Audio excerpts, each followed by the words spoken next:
Dieu connaît le nom de ses serviteurs. Dieu connaît ton nom.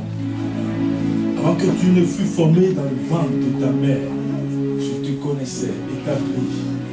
My God. Est-ce que je peux prêcher? On voit les anges qui sont en train de descendre dans la salle. My God. Mon esprit est ouvert. Mon esprit est ouvert. L'Esprit de Dieu peut me dire clairement de me révéler beaucoup de choses. Et dans le discernement, je peux même voir les esprits, voir les malades sortir, les maladies sortir des corps, le peuple de Dieu restauré. My God, Dieu veut que tu sois en bonne santé. Amen. Dis à quelqu'un à côté de toi, Dieu veut que tu sois en bonne santé. Dieu veut que tu sois en bonne santé. Je vous assure que je prêche ce que je vis et je vis ce que je prêche. Ton Dieu est puissant. Ton Dieu est puissant. Deux personnes ne peuvent pas marcher ensemble si elles ne se connaissent pas.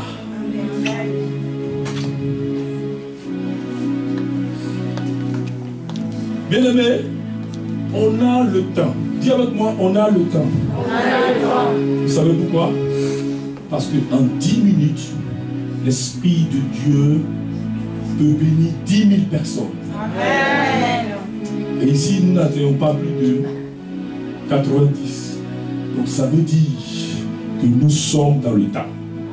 Si on peut acclamer le Seigneur.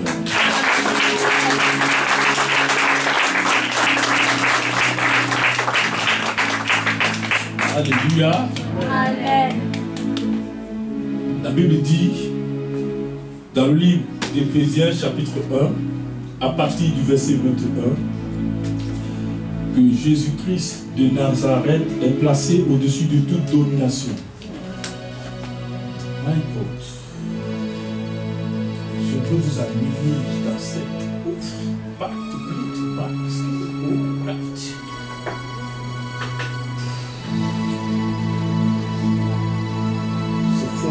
au-dessus de toute domination, de toute autorité, de tout pouvoir, Amen. De toute dignité, Amen. De toute suprématie, de tout nom qui se peut nommer non seulement dans ce siècle présent, mais aussi dans les siècles à venir. Amen. Alléluia. Amen. N'est-il pas lui qui a dit dans le livre de Luc chapitre 4 à partir du verset 18, l'Esprit du Seigneur repose sur moi.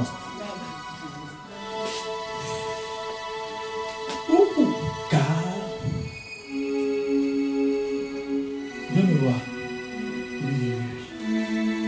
car l'Éternel m'a oint pour proclamer une bonne nouvelle aux pauvres, pour guérir les cœurs brisés, pour libérer les captifs, pour publier l'année de grâce accordée par le Seigneur.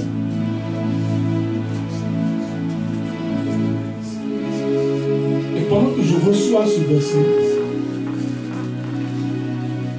je vois le Saint-Esprit qui vous a déjà montré ce verset. Dieu veut agir dans votre vie. Il me dit que le temps est arrivé. Le temps est arrivé. Le temps est arrivé. Trop d'injustice. De la bound to bring the mind, skin, rule and right.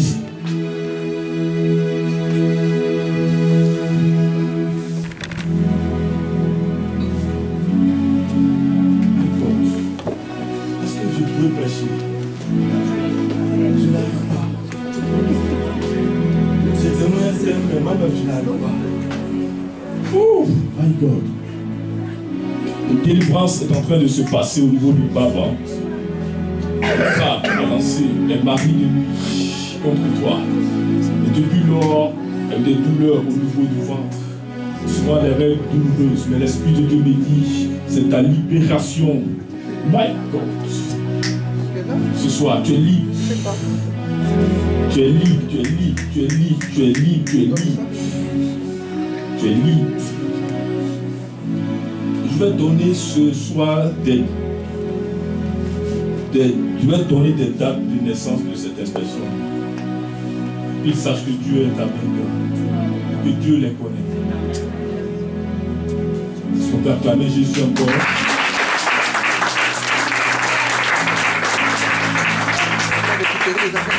Bien aimé, je vais rapidement, en 3 minutes. Elle a reçu sa grâce. Amen. Oh! Laisse-la. On va laisser l'esprit va la remplir. Positionnez-vous. Voilà, placez le pain. Là, c'est rempli de la gloire de Dieu.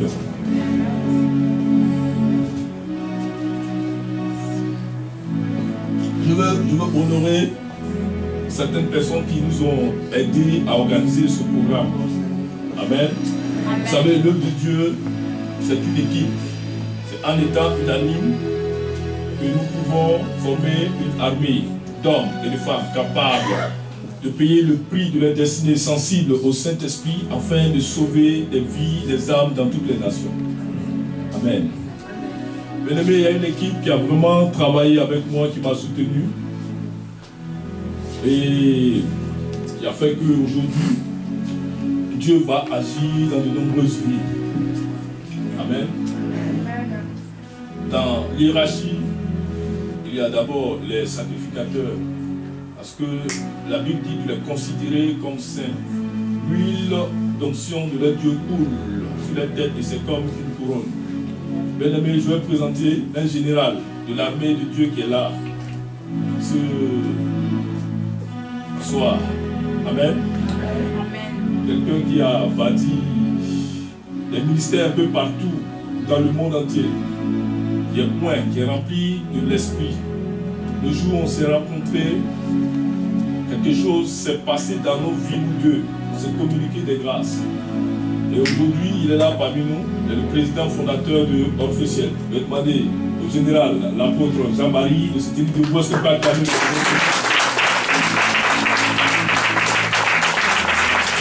Alléluia. C'est une icône de l'évangile au Congo. C'est quelqu'un à ne plus présenter. Sois béni. Merci beaucoup d'avoir répondu à l'invitation.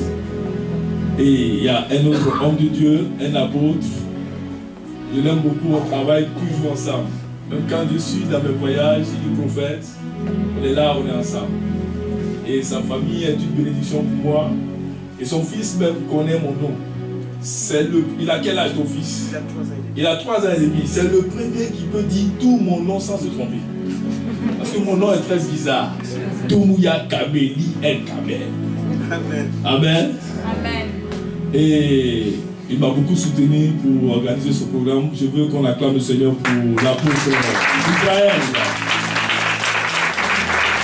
Amen. Donc certaines personnes le connaissent. Et puis, il y a des mamans ici qui sont vraiment mes mamans qui me portent dans leur cœur, dans la prière aussi.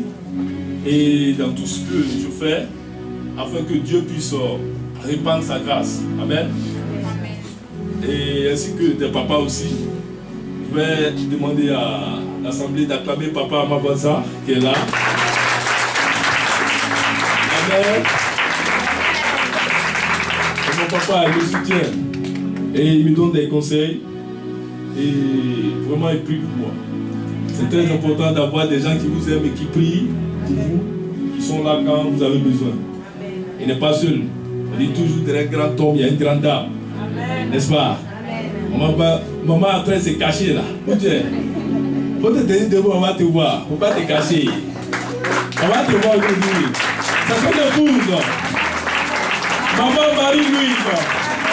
Je vais te bénir. Elle est toute bonne ce soir. Que la grâce de Dieu demeure sur toi. C'est pas fini. Il y a aussi 2 mamans qui sont dans l'organisation. Amen. Il y a Maman Vicky, c'est elle qui allait me chercher. Est-ce que je peux te tenir debout? On va acclamer le Seigneur pour toi. Elle est l'une des moteurs centrales des organisations des programmes. À côté d'elle, il y a une maman qui est trop timide là. Tu es trop timide, elle tremble déjà. Non, tu ne vas pas tomber. Dieu est là. Est-ce que tu peux te tenir debout dans l'amour du Seigneur? C'est Maman Clémona qui est la responsable de l'accueil et tout ça, qui a coordonné les choses. Amen. Amen. Voilà, et vous savez, la harpe de David était suspendue au-dessus de son lit. Et le vent du nord soufflait à minuit. Et quand le vent du nord soufflait, la harpe de David se mettait sur la jouer. Et David adorait, il louait Dieu jusqu'à l'aube. Donc ça veut dire que derrière le ministère, il y a une harpe. Donc c'est ce groupe musical. Je veux que le frère Enes se tienne debout, on va acclamer le Seigneur pour lui. Alléluia! Je sens déjà l'onction dans ce que je sois béni. Amen. Ainsi que toute son équipe, que Dieu vous bénisse. Amen. Il y a un homme aussi que je vais présenter qui a vraiment fait le déplacement. C'est mon tuteur quand je pars à Guyane. C'est lui qui m'héberge, c'est lui qui s'occupe de moi. C'est lui qui met tout à ma disposition, une voiture, tout ce dont j'ai besoin. Donc il s'est déplacé, il a fait vraiment le déplacement jusqu'ici et il est là à ce programme. Amen. Voilà, il habite à Cogno. Ceux qui connaissent Guyane connaissent Cogno. Je vais demander à Papa Belis de se tenir debout, on va acclamer le Seigneur pour lui. Alléluia. Il vient de la Guyane, il veut soutenir dans ce programme. Papa, sois béni. Amen. Il a une charmante épouse à côté. Là, c'est une femme de feu. Quand je pars dans mes voyages, c'est elle qui fait ma valise. Elle range tout. C'est son épouse. Je vais demander à Maman Belis de se tenir debout. On va acclamer le Seigneur. Alléluia. Dieu te bénisse. Amen. Voilà.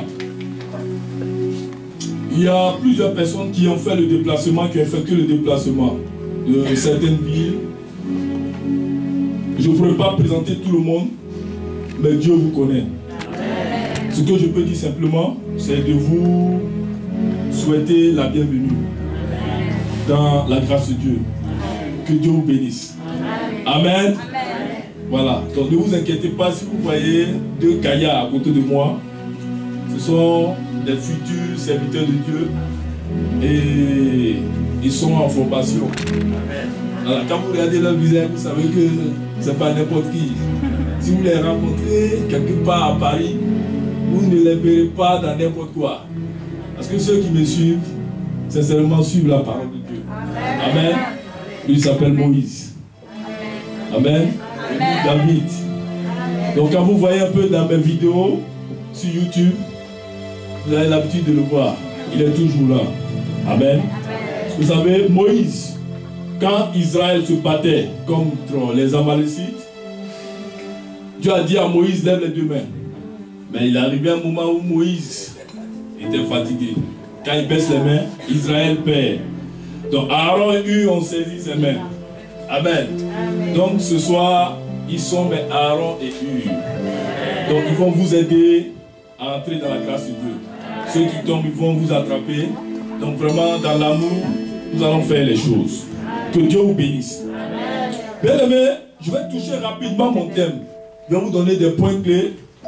Vous comprenez? Je vais vous inviter à prendre la Bible dans le livre de 1 Samuel chapitre 3.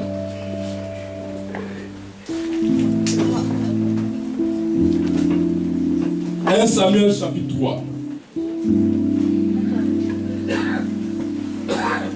Alléluia. 1 Samuel chapitre 3 à partir du verset 1. Je peux faire la lecture? Vous avez trouvé? 1 Samuel chapitre 3 à partir du verset 1. Le thème du message, c'est... Vous avez oublié? Les 3 prophétiques. Donc les 3 saisons prophétiques. Les 3 saisons prophétiques. Les 3 saisons des prophètes. C'est ça? Vous avez trouvé? Je peux faire la lecture? Le jeune Samuel était au service de l'Éternel devant Élie. La parole de l'Éternel était rare en ce temps. Dis avec moi, rare en ce temps. Rare en ce temps. Les visions n'étaient pas fréquentes. En ce même temps, Élie commençait à avoir les yeux troubles et ne pouvait plus voir et était couché à sa place. La lampe de Dieu n'était pas encore éteinte et Samuel était couché dans le temple de l'Éternel où était l'arche de l'Éternel. Alors l'Éternel appela Samuel, il répondit, me voici. Et il courut vers Élie et dit, me voici quand tu m'as appelé. Élie répondit, je n'ai point appelé, retourne te coucher. Et il alla se coucher. L'Éternel appela de nouveau Samuel. Et Samuel se leva, alla vers Élie et dit, me voici, car tu m'as appelé. Élie répondit, je n'ai point appelé. Mon fils, retourne te coucher. Samuel ne connaissait pas encore l'Éternel. Et la parole de l'Éternel ne lui avait pas encore été révélée. L'Éternel appela de nouveau Samuel pour la troisième fois. Et Samuel se leva, alla vers Élie et dit, me voici car tu m'as appelé. Élie comprit que c'était l'Éternel qui appelait l'enfant. Et il dit, Samuel, va, couche-toi. Et si l'on t'appelle, tu diras, parle, Éternel, car ton serviteur écoute. Et Samuel alla se coucher à sa place. L'Éternel vint et se présenta, il appela comme les autres fois, Samuel, Samuel. Et Samuel répondit, parle, car ton serviteur écoute.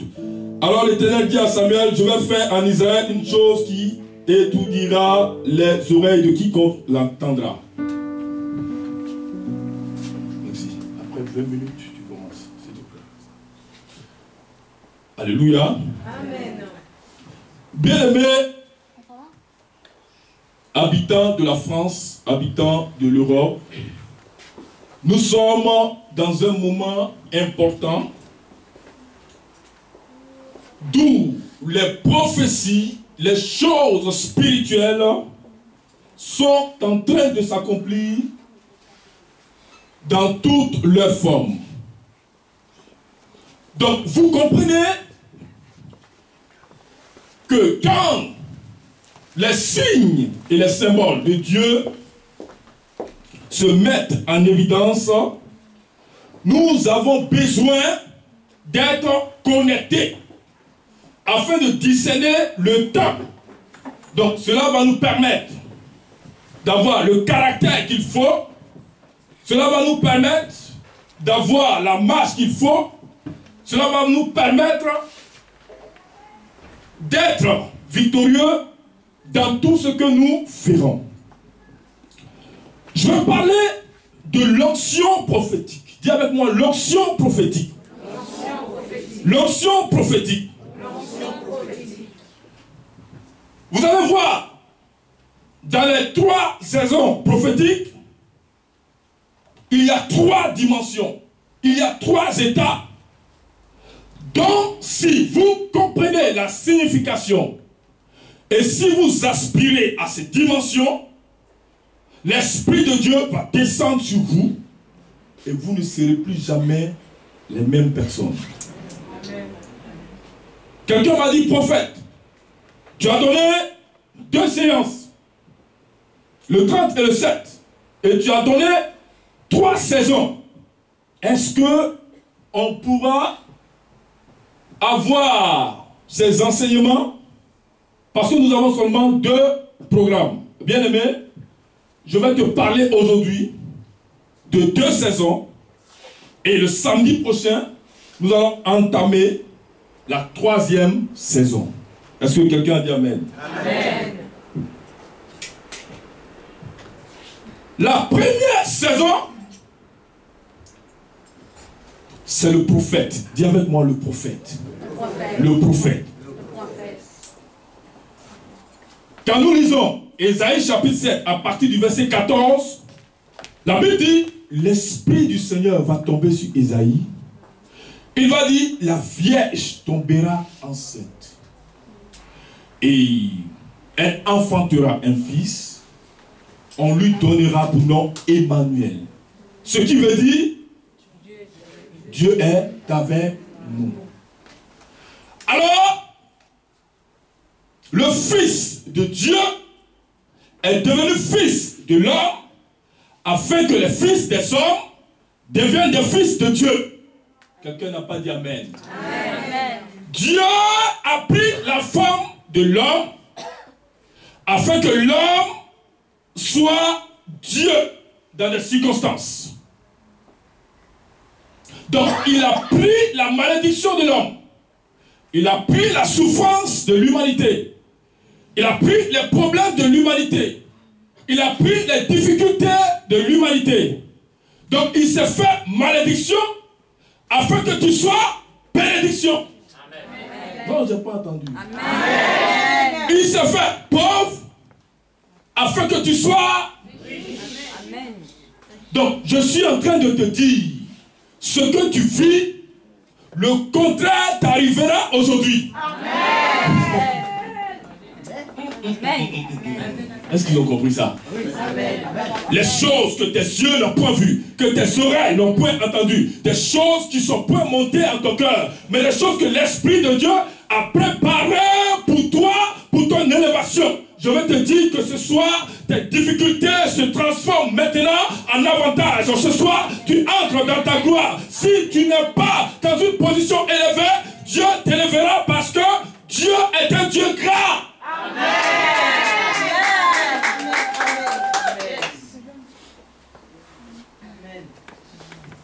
Donc, il est venu annoncer le message de la vie. Je suis le chemin, la vérité et la vie. Amen. Nul ne va au Père sans passer par. Il n'y a aucun autre nom qui puisse vous sauver dans le ciel, sur la terre, sous la terre, si ce n'est le nom de Jésus de Nazareth. Il n'y a point de condamnation pour celui qui est en Jésus-Christ. Or, si une personne est en Christ, elle est une nouvelle créature. Les choses anciennes sont passées, toutes choses deviennent. Alors, le troisième jour, il ressuscite. Je pense que vous savez cela. Mais ce que vous ne savez pas, c'est que après sa résurrection, il t'a tellement aimé, il t'aime tellement, qu'il a dit, je ne vais pas te laisser orphelin. Je ne vais pas te laisser seul. Je ne vais pas t'abandonner dans la France. Je ne vais pas t'abandonner parmi les sorciers. Je ne vais pas t'abandonner parmi les magiciens qui essaient de t'attaquer, de te déstabiliser. Je ne vais pas te laisser dans ce blocage. Je ne vais pas te laisser dans cette souffrance. Je ne vais pas te laisser dans les pleurs, dans ce célibat qui te détruit depuis longtemps. Je ne vais pas te laisser dans cette pauvreté. Je ne vais pas te laisser tourner en rond. Mais j'enverrai le Saint. Oh my God. Mon ami fidèle. Tous les jours, je veux me rassurer de sa présence. Je veux avoir l'assurance qu'il est à côté de moi, qu'il est dans ma chambre, qu'il est sur mon lit, qu'il est devant moi, derrière moi, autour de moi, sur ma tête, partout où que j'aille, qu'il est là. Le Saint-Esprit. Il dit le Saint-Esprit. Donc, chaque chrétien qui reçoit Jésus, reçoit l'esprit prophétique, l'esprit de la révélation. Parce que tu ne vois plus comme les hommes voient. Tu n'entends plus comme les hommes entendent. Tu ne parles plus comme les hommes parlent. Tu ne marches plus comme les hommes marchent. Mais tu marches d'une manière spéciale, unique à ton genre, caractérisée par la présence de Jésus de Nazareth qui te rend extraordinaire. C'est pourquoi tu dois réussir. Tu dois évoluer. Parce qu'il dit, si lui il est avec toi, personne ne peut être contre toi. Donc, vous avez tous ici l'onction prophétique. L'onction prophétique, c'est l'onction qui vient toucher ton esprit. Parce que l'homme est composé de trois parties. De l'esprit, de l'âme et du corps. L'esprit est composé de l'instruction, de la communion et de la conscience. L'âme est composée de la volonté, de l'émotion, de la pensée. Et le corps est composé de l'os, de l'eau et le sang. Donc, quand Jésus-Christ de Nazareth vient se révéler à toi, il vient toucher ton esprit par la révélation.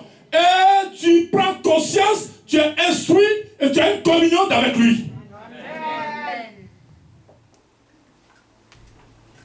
Alléluia. C'est pourquoi il a dit dans le livre de Jean chapitre 4, à partir du verset 23 à 24, l'heure vient, et elle est déjà là, où les vrais adorateurs adoreront en esprit. Parce que tu ne peux pas le connaître dans la chair, tu ne peux pas le connaître dans la théologie, tu ne peux pas le connaître dans la magie, tu ne peux pas le connaître dans le maraboutage, tu ne peux pas le connaître dans tes pensées humaines, mais tu le connaîtras que par révélation. Amen. Alléluia. Amen. Donc, c'est la première étape que Dieu fait dans la vie de son enfant. Donc, la révélation, comment? Nous parvenons à la révélation par une connexion. Donc, qu'est-ce que la connexion? La connexion est un événement créé dans le surnaturel par Jésus-Christ de Nazareth, en collaboration avec les archanges, les anges, les séraphins, les chérubins, dans le but d'élever une personne qui réside à Versailles. Amen. Amen. Alléluia. Alléluia.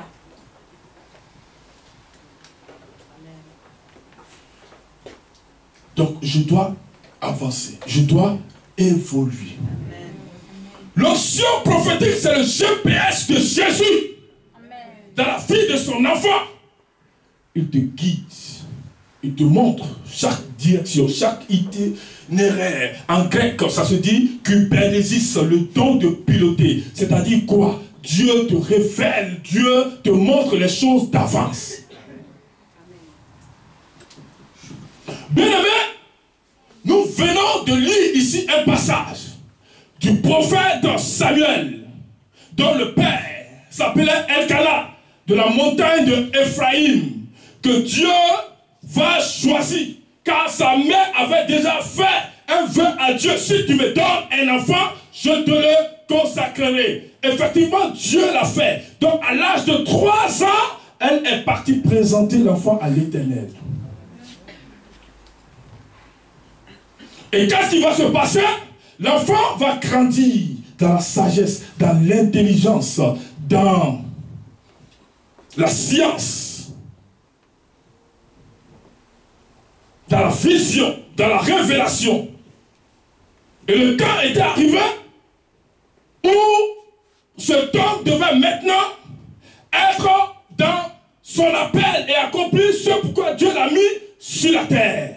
Je suis en train de te dire que ce que tu fais, tu ne le fais pas en vain. Tu crois que tu as donné ta vie à Jésus. Les gens t'ont attaqué, les gens t'ont insulté, ta famille même t'a rejeté. Les gens essaient de te décourager. Même dans l'église, tu subis des atrocités. Laisse-moi te dire que ton temps arrive. Ton temps arrive et c'est maintenant. Dieu change ta vie, ta destinée. Celui qui dit Amen reçoit.